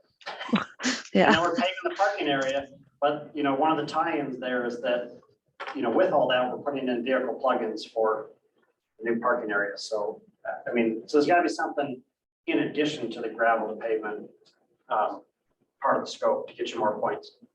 Okay. All right. Thank you. Yep. So for that diesel IM program, you said everybody would hate. I'm intrigued. Talk to me. How does that happen? So one thing I'll note is that, the EPA just issued their notice of disapproval of the state's implementation plan for air quality for our area, right?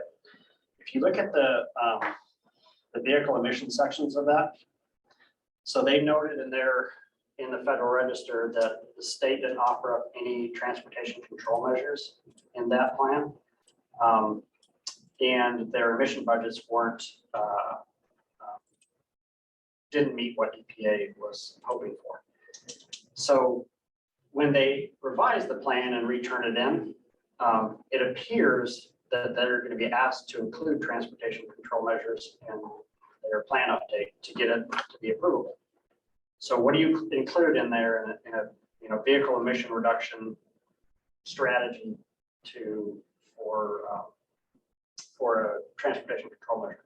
This would be a great one to include in their plan so that the EPA approves it. And I think EPA would be very happy with this idea. But again, I don't know if the state would be willing to offer it in a plan revision. But this is federal money, so how can the state say no? Well, the state, so if you do a diesel I&M program, They have to take you've it got out. to pass local laws or state laws to mandate that Oh, I see. every diesel vehicle has to have an annual or biannual inspection. So it could be just local You have to change a law to implement that program. to mandate this. Yep. Okay. That's where you're going to get hung up and likely get a lot of no votes. I So it like, never gets off the ground. I like frictions. So, But I don't want to chase a dragon that we don't want to have. It's going to be a waste of time. well, I think that, so this is an idea, and I think that the state wants to nominate to us, great, but I don't think anybody else in this room is going to want to nominate this. And we're not going to self-nominate it. So do you have somebody at We would need state to, level that you can talk to Yeah. about this? yeah, yep, Nick Zarnecki and Jason Knowles on our policy board, but again, they may not have the political will to nominate such a project. Unless they're forced to do this by the EPA. Curious. They may not want to volunteer this stuff. But Well, like I said, There if it this, is, there it is, right if there. this program was established, or if this was nominated to us, it's very likely this would be the #1 project, the highest scoring project period. So, And you could prove how much that would save us in Yep. particulates and whatnot. Yep. But it would be wildly unpopular amongst Fairbanks and North Pole residents. Well, can you make this a difference between residential versus commercial? Would that help anything? You could. You could limit it to personal vehicles, or you could limit it to heavy duty vehicles. It could just be, you know, construction, maintenance equipment. It could just be, again, what they call heavy duty diesel.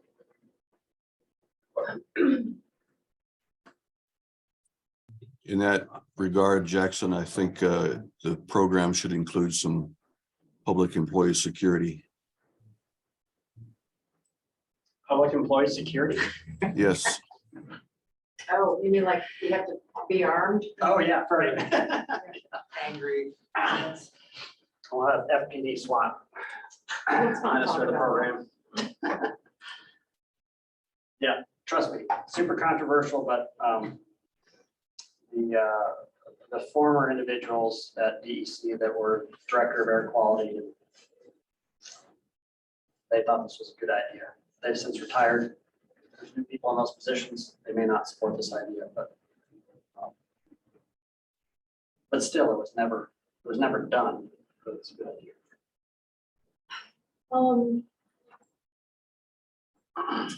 I'm not sure how to fold this in, but you know, if we're talking about this giant ore hauling coming through town, is there anything that should be captured or dealt with, or what can we do? Yeah, here to so, mitigate or fix? Olivia, if you'll go to page, or the 26th of the PDF. I can pull it Oh, up. sorry. I'm poking all kinds of bears. So there's this, see, let's go to I.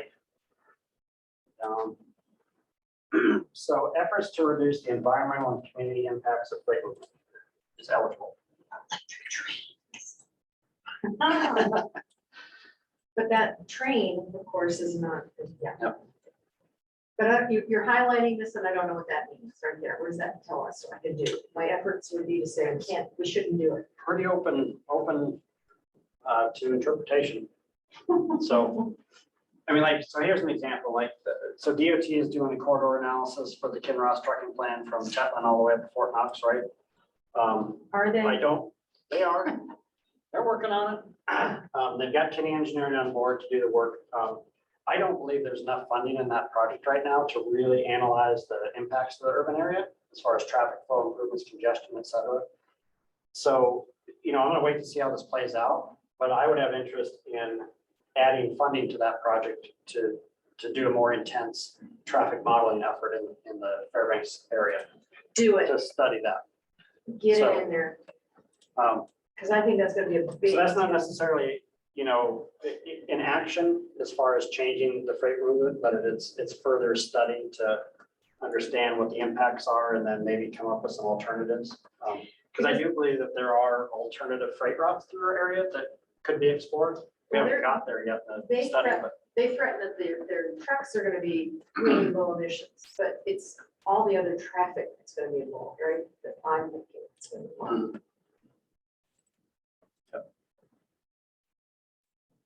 yeah, there'll be certain intersections in town that with the addition of these trucks, they'll likely fail. So, but you can model that and find out before it happens. So why is this a program, reduction program versus a? Because it's a study that we don't know. Well, that's what I mean, shouldn't this be a study? It's a study. Okay, because you have it under program, I guess. It's the carbon reduction program. Yep. What it gets funded under. Okay, Yeah, we but couldn't it's still fund that. I study. don't think we can fund that with CMAQ, but we can fund that study with Okay. carbon reduction. But we're kind of in a waiting game to see how detailed the state study becomes. Okay. But it's good. It's good. Yeah.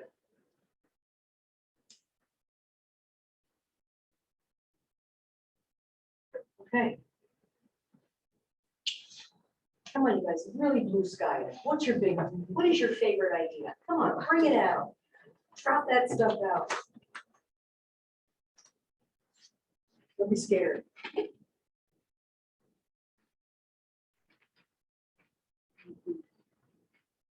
I like.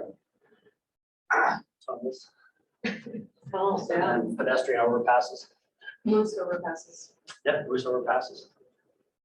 Yeah, that's a thing. Seen actually. some of those, yeah. Wildlife Bridges. Yeah, wildlife corridors.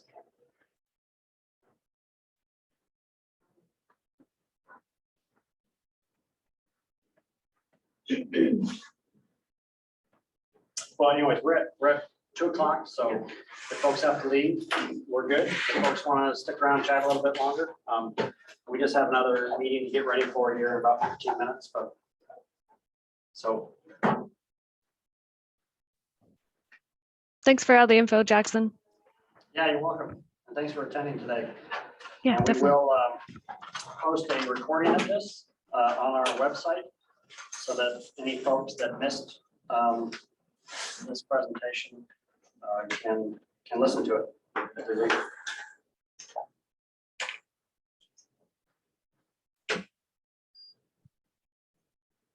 Jackson, would that include this mock-up here, this note board? Yes. Yeah, in webinar format, you see all the visuals that were on the screen today in addition to the audio. Yep. Oh, okay, thank you. Yep.